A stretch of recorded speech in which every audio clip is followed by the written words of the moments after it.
کو بیچ میں لاؤ کہ قوموں نے عروج کیسے پکڑا، زوال کیسے آئے۔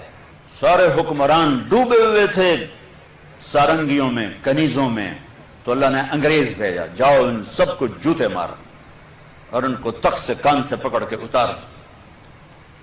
آخری میں ٹیپو سلطان تھے، لیکن جب کوئی قوم ڈوبتی ہے تو ایک فرد مشکل سے ہی کسی کنارے لگا سکتا، لہذا وہ اپنی جان کی قربانی دے گئے۔ 1799 4 مئی 1799 دریائے توی وہاں بہتا ہے، اس میں اپریل کے اینڈ میں سیلاب شروع ہو جاتے ہیں اور فوجیں رک جاتی ہیں، لیکن میرے اللہ کو مسلمانوں کا اقتدار ختم کرنا تھا تو اس سال موجیں ہی نہیں آئیں، سیلاب ہی نہیں آیا، دریا خشک پڑا تھا۔ اور انگریز کی مدد کرنے والے کون؟ نظام الدین، حیدرآباد کے مسلمان حکمران۔ مرہٹے تو چلو ہندو تھے، جب ضمیر سوتا ہے، جب حکومتیں کیوں چھینی کہ ٹیپو جیسے شاہ سوار کے لیے، شیر نر کے لیے نظام الدین کی فوج آ رہی، مسلمان فوج آ رہی، اس کے لیے تو انہیں ڈوبنا چاہیے، انہیں مرنا چاہیے، انہیں غلامی کا طوق پہننا ہوگا۔ میرے رب کا نظام ہے، میرے رب کا قانون ہے کہ یہاں نہ اہل کو نہیں بٹھایا جا سکتا، اہلی آتے ہیں تو نظام چلتا۔ وہاں میر صادق جڑ گیا، ادھر میر جعفر جڑ گیا۔ این جب اگر یہ نہ بھی ہوتا نا تو بھی ہو ہی جانا تھا۔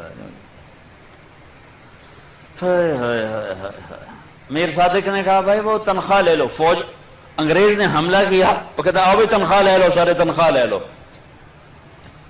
وہ پتہ نہیں کیسے کرائے کے فوجی تھے، وہ تنخواہ لینے کے لیے دوڑ گئے۔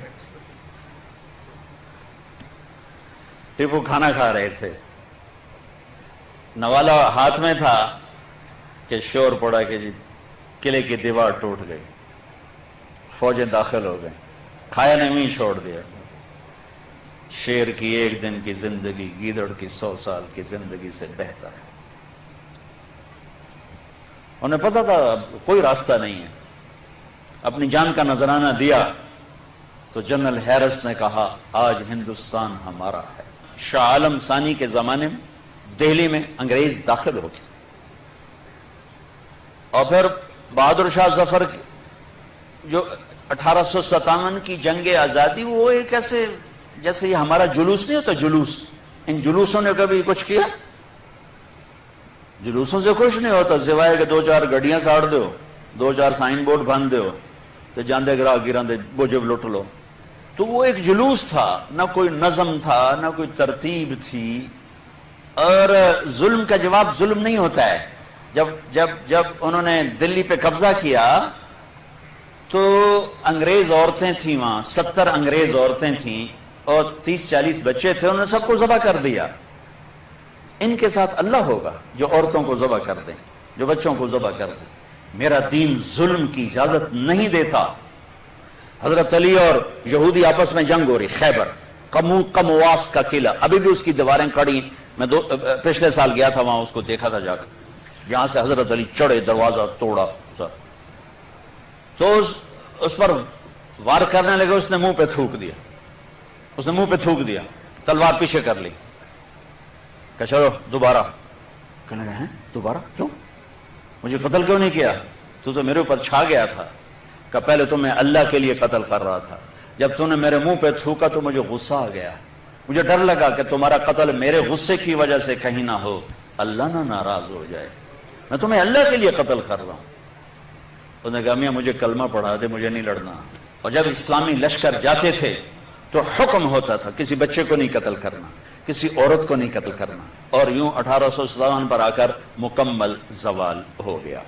اور پنجاب میں رنجیت سنگھ آ گیا، تو اتنا کامیاب حکمران نکلا کہ انگریز آنکھ نہیں اٹھا سکے جب تک رنجیت سنگھ زندہ رہا۔ 1818 میں اس نے میرا ضلع ملتان فتح کیا، رنجیت سنگھ، مظفر خان کی حکومت تھی، وہ 5 بیٹوں سمیت شہید ہوئے۔ وہ خود بڑے عالی حکمران تھے، لیکن نہ عوام میں جان تھی نہ فوج میں جان تھی، صلاحیتیں ختم ہو چکی تھی، شہید ہو گئے، 5 بچوں سمیت شہید ہو گئے۔ پھر اس کمبخت نے وہاں میرے علاقے میں 3 بازار حسن قائم کیے. ایک ملتان میں بنایا طوائفوں کا اڈا، ایک کیروڑ پکا میں بنایا، اور ایک میرے تلمبے شہر میں بنایا. میں تو جب سے طوائفوں سے ملا ہوں مجھے طوائفیں مظلوم نظر آئی ہیں اور انہیں نچانے والے ظالم نظر آئے ہیں.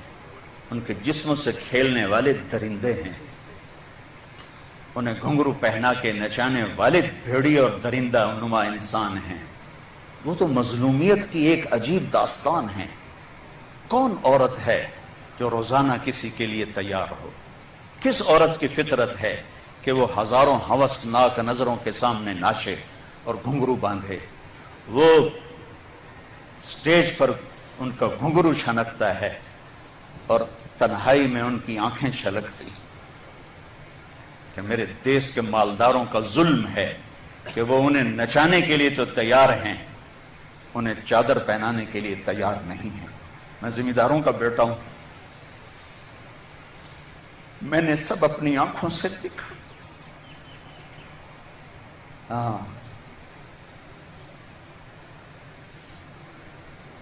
مالداروں کی ہوس کا نشانہ بننے والی طوائف ہو گئی اور مالدار چودھری صاحب بھی رہا، کوئی دامن پہ داغ ہی نہیں. میاں صاحب کا میاں صاحب رہا، شیخ صاحب کا شیخ صاحب رہا، افسر کا افسر رہا، اور اس کے ماتھے پہ طوائف کا داغ لگا جو موت بھی نہ دھو سکی. رنجیت سنگھ کے مرنے کے بعد پھر کھڑک سنگھ بنا، وہ شراب بہت پیتا تھا، مر گیا. پھر شیر سنگھ بنا، نونہال سنگھ بنا، پھر آخر میں دلیپ سنگھ تھا. اس پر انگریزوں نے قبضہ کیا اور انگریز کا یہاں راج قائم ہوا. اور پوری انسانی تاریخ میں جیسے حکومت انگریز نے کی ہے آج تک کسی نے نہیں کی. وسعت کے لحاظ سے وسعت 6 بر اعظم پر آج تک کسی قوم نے حکومت نہیں کی سوائے انگریزوں کی. اور جیسی کیسی بھی ان کی حکومت تھی انہوں نے لوٹا، سب کچھ کیا، لیکن حکومت کرنا جانتے تھے، جہاں بانی کے اصول جانتے تھے. اللہ ایسے لچے لفنگوں کو انسانوں کی ڈور نہیں پکڑا تھا. انہوں نے حکومت کو کر کے دکھایا اور نظام بنا کے دکھایا، نظام چلا کے دکھایا. پھر میرے اللہ کی رحمت متوجہ ہوئی، میرے اللہ کا غیبی نظام حرکت میں آیا اور اللہ نے اس دھرتی کو، اس خطے کو وجود میں دینے کا ارادہ فرمایا.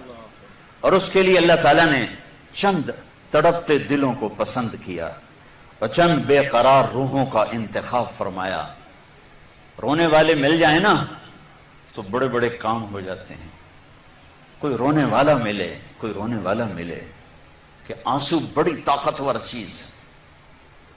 بے قرار کا آنسو درم برم کر دیتا ہے فضاؤں کو اور ہل جاتے ہیں آسمان کے سارے دروازے. کوئی بے قرار ہو کر اسے پکارنے والا ہو. امن یجیب المضطر اذا دعاہ ویکشف السوء. اللہ اللہ اللہ. تو میرے اللہ نے اپنے غیبی نظام سے تلوار نہیں چلی، توپ نہیں چلی، جنگ نہیں ہوئی، فوجیں نہیں میدان میں اتری. چند مخلص لوگ. یہ خواب دیکھا ہمارے شاعر نے، شاعر مشرق جس کو تم کہتے ہو، میں اسے شاعر مشرق و مغرب شمال و جنوب کہتا ہوں. کہ دنیا پھری ہے، ادب سے لگاؤ ہے، عربی اور اردو میرے لیے ایک جیسا ہو گیا ہے. فارسی بھی پڑھی، فارسی کا کلام بھی. انگریزی ویسی ٹیکنالوجی کی زبان ہے، اس میں ادب کی وہ چاشنی ہے ہی نہیں. ہماری جماعت گئی 1996 میں انڈونیشیا. وہاں جنرل حبیبی اس وقت صدر تھے، لیکن وہ بنائے گئے تھے الیکشن کروانے کے لیے. ایکٹنگ پریزیڈنٹ تھے وہ، 6 مہینے کے لیے بنائے گئے تھے. ہماری جماعت ان سے ملی تو وہ فرمانے لگے کہ آپ لوگوں کو پتہ ہے کہ آپ لوگوں کا ہمارے اوپر ایک احسان ہے کہ ہم نے یہاں تحریک آزادی جو چلائی، آپ کے 2 آدمیوں کے پیغام کو اپنی زبان میں ٹرانسلیٹ کر کے، آپ کے اقبال کی شاعری کو اور آپ کے محمد علی جناح کی تقریروں کو ہم نے اپنی زبان میں ٹرانسلیٹ کیا اور اپنی نوجوان نسل کو یہ پیغام دیا اور ہم نے انہیں ابھارا اور پرتگال کے سامنے کھڑا کیا. میں نے کہا میرے دیش کے بچے کو تو پتہ ہی کوئی نہیں ہے محمد علی جناح کون تھے اور اقبال کون تھے. تو اللہ تعالیٰ نے علامہ اقبال کو یہ خواب دکھایا, اللہ نے اس کے دل میں یہ بات ڈالی. انہوں نے اس خواب کی تعبیر کے لیے محمد علی جناح کو ڈھونڈا جن کو ہم قائد اعظم کہتے ہیں. پاکستان کے لحاظ سے تو واقعی ویسے تو قائد اعظم محمد مصطفیٰ صلی اللہ علیہ وسلم ہے کہ ان سے بڑا قائد کوئی نہیں, لیکن سیاسی میدان میں اور پاکستان کے لیے واقعی محمد علی جناح رحمت اللہ علیہ قائد اعظم تھے. تو اللہ تعالیٰ نے ایک بندے کے دل میں, ایک بندے کو خواب دکھایا, دوسرے کو تعبیر, اور انہوں نے میدان جیتا سچائی پر, سچائی پر, صدق پر, لگن پر, امانت پر. انسانیت کی معراج تھے یہ لوگ.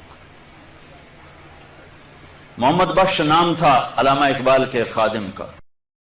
لا إله إلا الله محمد رسول الله عليه صلاة الله وآله والأحبة. لا إله إلا الله محمد رسول الله عليه صلاة الله وآله